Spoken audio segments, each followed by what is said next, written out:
hero SWAT cops threatened, didn't listen, fired instantly after exposing major shooting secret. The investigation into how and why the Parkland, Florida school shooting got to the point where 17 innocent people were killed has brought out the absolute worst in people, especially the Broward County Sheriff's Department. There are more unanswered questions than facts, despite being now exactly 3 weeks into the investigation. We've heard more than enough about guns, a tactic that's clearly being used as a scapegoat to conceal certain details officials didn't want out. 2 heroic SWAT officers in Florida were warned about revealing what they witnessed but decided the truth needed to be revealed. It was their duty to the American people who they swore to protect and serve, but doing the honest and noble thing has come at a great price. These 2 heroes who saved countless lives while others waited outside the school for them to die have been suspended from the police force. Their careers and livelihood are now in jeopardy, while cowards remain on duty collecting a check. Since the February 14th shooting, we've heard about the stand-down orders to officers that were issued during the height of the attack, preventing officers from entering and rescuing innocent people who relied on them. It's only part of the scandalous cover-up, and while shooter Nicholas Cruz's motive in the attack seems apparent, what less obvious is why authorities intentionally failed these victims and are hiding a lot now. Only a few names have surfaced of those who defied orders and ran inside to rescue. However, nothing has been said about 2 specific heroes who defied orders and entered who have been shut out in the shadows since then, Detective Jeffrey Gilbert and Detective Carl Schlosser, and now we know why. Gilbert and Schlosser have been suspended from their SWAT position for having responded to the shooting at all.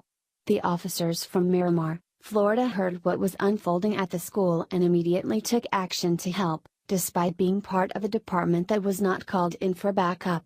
Now, a 3rd Miramar office also faces major recourse for another reason. Sun Sentinel reports why this disgusting action was taken against the heroes.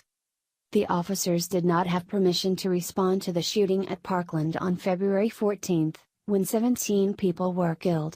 And that created an officer safety issue and left them unaccountable for their actions, according to their police department. But their union reacted differently.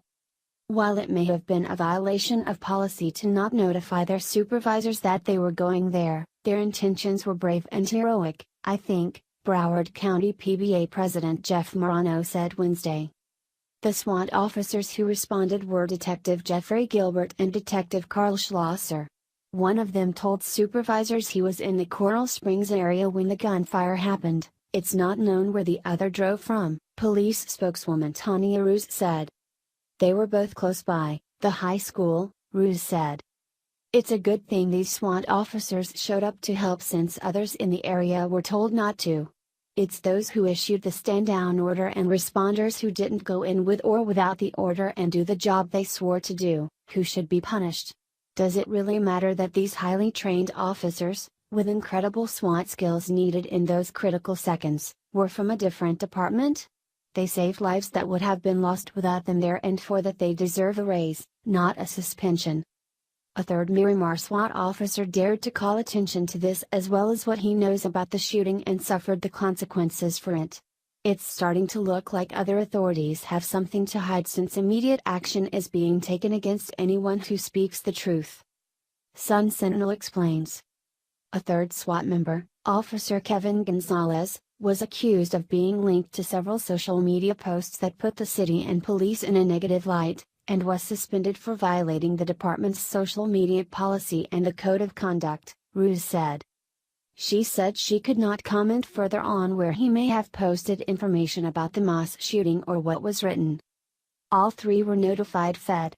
22 of their indefinite removal from what their department called a privileged program and were ordered to surrender their SWAT-issued rifles, but they remain on active duty for their other assignments, Ruse said.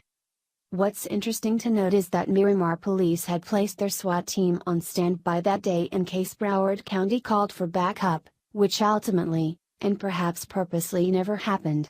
They did not have the scene under control, especially since the shooter was on the loose for a long time after the attack. Clearly, they could have used the backup, and thankfully, despite their refusal to ask for it, a couple came anyway, even though it has now cost them their job.